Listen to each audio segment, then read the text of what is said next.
Hallo, hier ist euer rasender Science-Fiction-Reporter Robert Vogel. Ich befinde mich in Frankfurt und gleich auf dem Weg in eine andere Welt.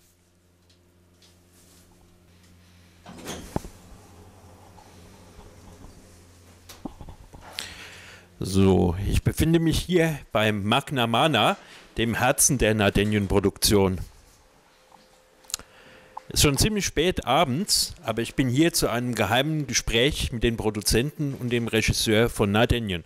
Kommt einfach mit. Ja, Leute, jetzt kann ich einem inneren Bedürfnis nachkommen und den Vater von Nardenien interviewen, weil da steckt auch eine ganze Portion persönliches Interesse und Miterlebens bei diesem Projekt mit dabei. Lieber Jack, wenn ich jetzt der Heinz Schenk vom Blauen Bock wäre, würde ich jetzt sagen, weißt du noch, damals, als wir Nardenien gemacht haben, und wenn ich mir das jetzt so heute im Jahr 2010 anschaue, hört sich die Entstehungsgeschichte von Nardenien ja wirklich fast an wie die unendliche Geschichte. Sag mir einfach, warum? Danach werde ich oft gefragt, Robert. Ich sage jetzt mal, es muss alleine schon fertig werden, weil es so lang dauert. Also viele Leute fragen mich immer, wo nehmt ihr diese Kraft her, immer wieder an diesem Projekt zu arbeiten? Woher schafft ihr das? Also das muss schon, da ist ein Stück Wahnsinn dahinter. Ich bin ja groß geworden mit all diesen Ikonen des Sci-Fi, wie du auch, und das steckt in einem, man will das machen oder man will es nicht, und es gibt immer diese Ups and Downs. Manchmal hat man das Gefühl, ja, was haben wir da angerichtet? Also es ist, ich meine, alleine auf diese Idee zu kommen, eine Space Opera selber zu drehen, ist schon verrückt genug. Auf der anderen Seite hat man dann immer wieder Augenblicke, wo man das Rohmaterial sieht, wo man fertige Szenen sieht, wo man sagt, ja, es ist irgendwie doch der richtige Weg gewesen, es überzeugt mich, da machen wir jetzt weiter, das kriegen wir hin. Man kann eigentlich sagen, dass Nardenien so verschiedene Lebensphasen hatte. Erzähl doch einfach mal, wie das Projekt Gestalt angenommen hat und was so bei den Hauptdreharbeiten damals ablief. Ich habe kürzlich ein altes Drehbuch von Nardenien mal wieder im Schrank gefunden. Da war das Projekt 50 Seiten stark. Das war so die ganz erste Geschichte. Die ist nur ganz entfernt eigentlich mit der jetzigen Geschichte kompatibel. Man erkennt einige Namen, die Grundidee. Ich habe neulich alte Zettel gefunden, wo ich das mal auf einen Blog gekritzelt habe, so mit Kuli, man kann es kaum noch lesen. Da sind so diese ersten Story-Ideen drin. Ganz verrückt. Also ich kann heute kaum noch glauben, dass aus diesen Geschichten das ganze Ding mal entstanden ist. Tatsächlich ist es während der Dreharbeiten eigentlich gewachsen. Also wir haben mal angefangen mit diesem Drehbuch mit, ich sag mal, das waren vielleicht 80 Seiten, und haben dann während des Drehs ständig an der Story weitergearbeitet und haben gemerkt, wir brauchen hier noch was, wir brauchen dort noch was. Tatsächlich haben wir ursprünglich mal ein komplett anderes Ende gedreht und haben dann gemerkt, so darf der Film eigentlich gar nicht aufhören. Also da fehlt der große Rums am Schluss. Und dann haben wir den noch reingeschrieben und plötzlich war der Film ein Drittel länger. Also wenn man alle Szenen nehmen würde, die wir jemals gedreht haben, dann würden wir wahrscheinlich Lawrence von Arabien in den Schatten stellen, dann würde der irgendwie 5 Stunden lang werden. Also wir mussten wirklich sehr, sehr viele Sachen noch rausschneiden. Wann fanden die Hauptdreharbeiten statt und wie viele Leute haben damals überhaupt mitgemacht? Wie sind die Leute zu dir gekommen? Eine der interessantesten Bekanntschaften hatte ich damals bei meinen Co-Produzenten Alexander Röder, den Sascha. Der hatte eine Kleinanzeige, die wir an der Videothek gemacht haben. Science-Fiction-Projekt sucht Mitarbeiter. Und das hatten wir in der ganzen Stadt aufgehängt. Damals war ich mit 2, 3 Freunden zusammen, als wir die ersten Ideen dazu hatten. Und der Sascha hat das gesehen, ist an der roten Ampel aus dem Auto gesprungen, hat das Ding abgerissen, ist wieder ins Auto rein und ist losgefahren. Und seitdem ist er damals für die kompletten Dreharbeiten beim Projekt dabei gewesen, war quasi meine rechte Hand von der ganzen Sache. So ist es anderen auch ergangen. Einige sind über Freunde dazugekommen, Einige haben das irgendwo gelesen. Das Ganze entstand ja damals in Marburg, nicht gerade das Mekka des Science-Fiction-Films.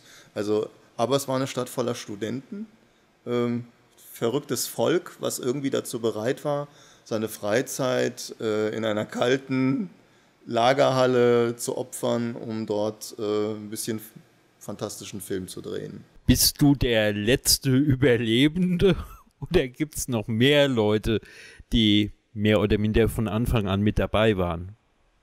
Also im Augenblick sind im Team noch welche dabei, die zwar nicht von Anfang an dabei waren, aber die relativ früh zu uns gestoßen sind. Der Ben ist so ein Beispiel, der den Modellbau dann bei uns übernommen hat. Der kam so im 3., 4. Jahr dazu. Und von den Originalleuten ist leider im Augenblick niemand mehr dabei.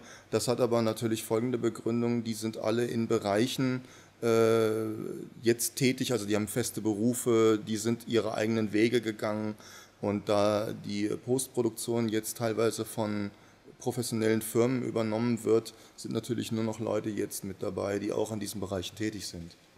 Ich würde sagen, Nardenien dürfte ziemlich berühmt werden für seine kleinen und großen Modelle.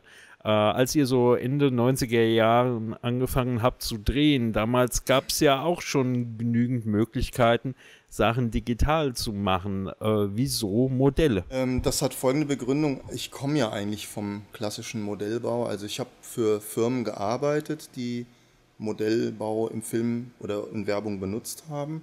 Ich habe schon als Kind natürlich und später dann als Jugendlicher begeistert Modelle gebaut. Am Anfang waren es auch so die Star Wars Sachen und die meisten Modelle gab es damals nicht. Da musste man sie sich irgendwie selber bauen und irgendwann wurde mir das zu langweilig und dann habe ich dann selber Modelle erfunden und selber Raumschiffe erfunden. Und die Computergrafik, ich habe diesen Weg eigentlich über diese vielen Jahre immer weiter mitverfolgt. Die gefielen mir ehrlich gesagt in den ersten Jahren überhaupt nicht. Also ich fand immer die Modelleffekte überzeugender.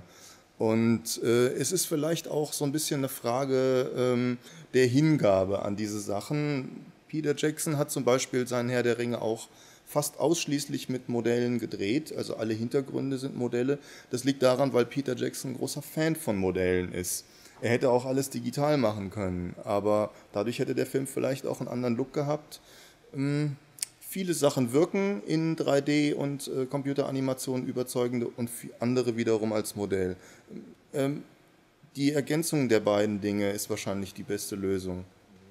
Im Film spielst du ja auch beziehungsweise eine Hauptrolle. Wie schafft man das alles? Wir haben ja, wenn man sich den Film dann anschaut, wird man feststellen, dass eigentlich fast jeder, der hinter den Kulissen war, auch irgendwo eine Rolle in dem Film spielt.